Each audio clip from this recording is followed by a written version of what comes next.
নমস্কার বন্ধুরা, আমি চলে এলাম আর একটা নতুন রেসিপি নিয়ে। তো আপনাদের সামনে আমি পটল ডিম রেসিপি দেখাবো। তো সেই জন্য আমি এখানে পটলটা কেটে ভালো করে ধুয়ে নিয়ে চলে এসেছি। তো নুন হলুদ আগে থেকে একটু মাখিয়ে রেখেছি। আর এখানে আমার এই ডিম পটল বানানোর জন্য একটা বড় সাইজের পেঁয়াজ, একটু রসুন, একটু আদা বাটা, আর একটু এখানে টমেটো আছে, আর ওখানে আছে আলু, আর একটা নিয়ে নিয়েছি ডিম।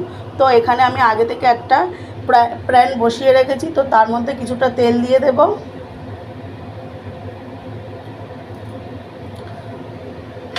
তো তেলটা আমি ভালো করে নাড়িয়ে চাড়িয়ে নিলাম। এখন আমি দিয়ে দেবো পটলগুলো।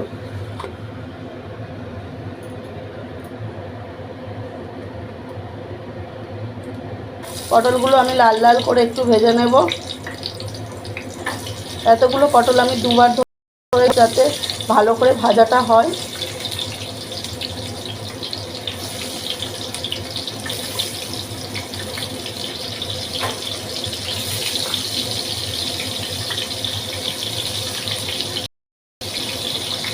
তো বন্ধুরা, এটা আমি একটু ভালোভাবে ভেজে নিই, লাল লাল করে ভাজা। তো বন্ধুরা, পটলগুলো আমার এক পিঠ ভাজা হয়ে গেছে। একটু নাড়াচাড়া দিয়ে আমি ভেজে নেব বন্ধুরা।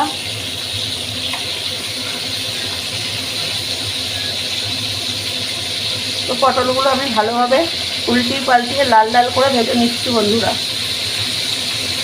তো বন্ধুরা, কিছুক্ষণ পরে ফিরে এলাম। তো বন্ধুরা, আমার পটলগুলো লাল লাল করে ভাজা হয়ে গেছে। এখন আমি পটলগুলো তুলে নেব।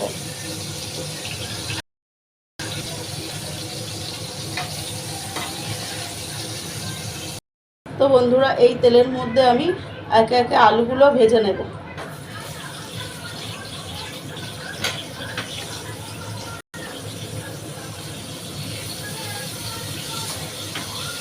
লাল লালগুলো আলুগুলো ভেজে নেব লাল লাল করে।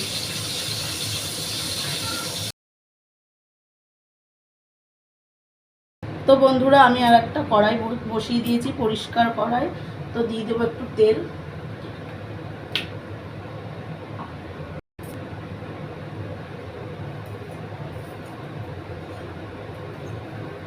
তো তেলটা আমার গরম হয়ে গেছে।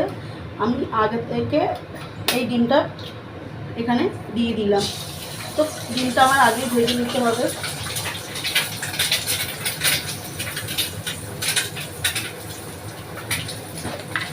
দিয়ে দিলাম একটু লবণ। তো আমি ঝুড়ো ঝুড়ো করে ডিমটা ভেজে নেবো বন্ধুরা।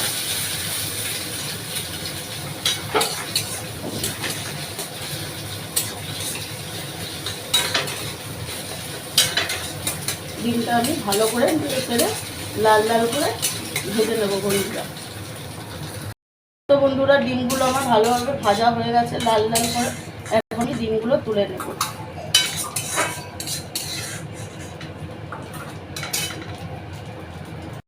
বন্ধুরা, আমি কড়াইয়ের মধ্যে আরেকটু তেল দিয়ে দিচ্ছি। এখন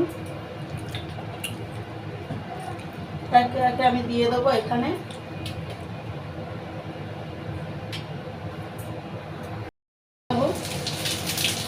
তো জিরেটা আমি ভেজে তুলে নেবো এখন। বন্ধুরা, এখানে তেলটা আমার গরম হয়ে গেছে। আগে থেকে আমি একটু জিরে দিয়ে রেখেছিলাম। তো জিরে ভেজে তুলে রেখেছি। সেই তেলের মধ্যে আমি দুটো তেজপাতা ফোড়ন দিয়ে দিচ্ছি। এখন কিছুটা পেঁয়াজ কুচি দিয়ে দেবো, আমি টমেটো কুচি। তো ভালোভাবে এটা আমি নেড়ে চেড়ে নেবো বন্ধুরা।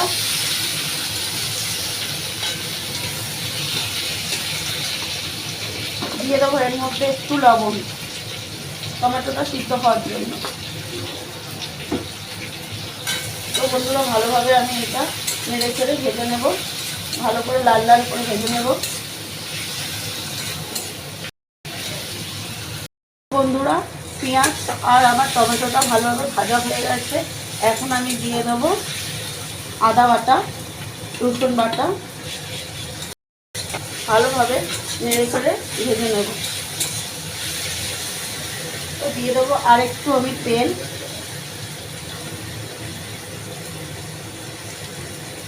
ভালোভাবে আমি একটু নেড়ে চেড়ে ভেজে নিচ্ছি বন্ধুরা। তো এর মধ্যে আমি দিয়ে দেবো রেগুলার মশলা, জিরে ধনে লাল লঙ্কার গুঁড়ো, হলুদ গুঁড়ো, একটু লবণ, এর মধ্যে সব মশলাগুলো অ্যাড করে দিলাম আমি। তো বন্ধুরা ভালো করে আমি মশলাটা কষিয়ে নেব।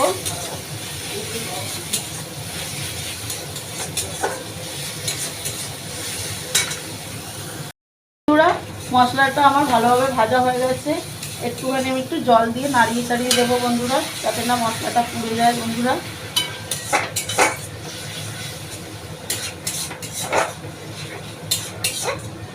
ভালো করে আমি একটু নাড়িয়ে চাড়িয়ে দিচ্ছি। বন্ধুরা মশলাটা আমার ভালোভাবে কষিয়ে নেওয়া হয়ে গেছে, এবার তেল ছেড়ে দিয়েছে মশলা দিয়ে। তো আগে থেকে ভেজে রাখা পটল আর আলুটা আমি এই মশলার মধ্যে দিয়ে দেবো। তো দেওয়ার পর আমি ভালোভাবেই মশলার সঙ্গে এগুলো মাখিয়ে নেব, যাতে কষাটা ভালো হয়। যত ভালো হবে এটা কষা হবে, তত টেস্টি হবে এটা খেতে। বন্ধুরা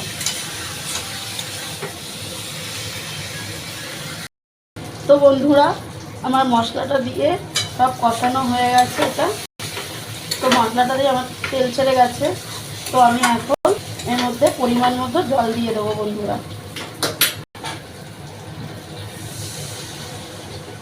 আর একটু জল দেবো বন্ধুরা আমার, যেহেতু আলুটা সিদ্ধ হবে এখানে আমার।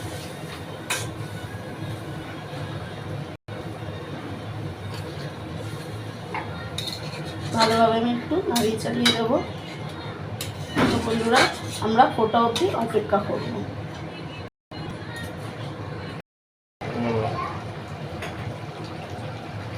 তো বন্ধুরা চলে এলাম কিছুক্ষণ পরে।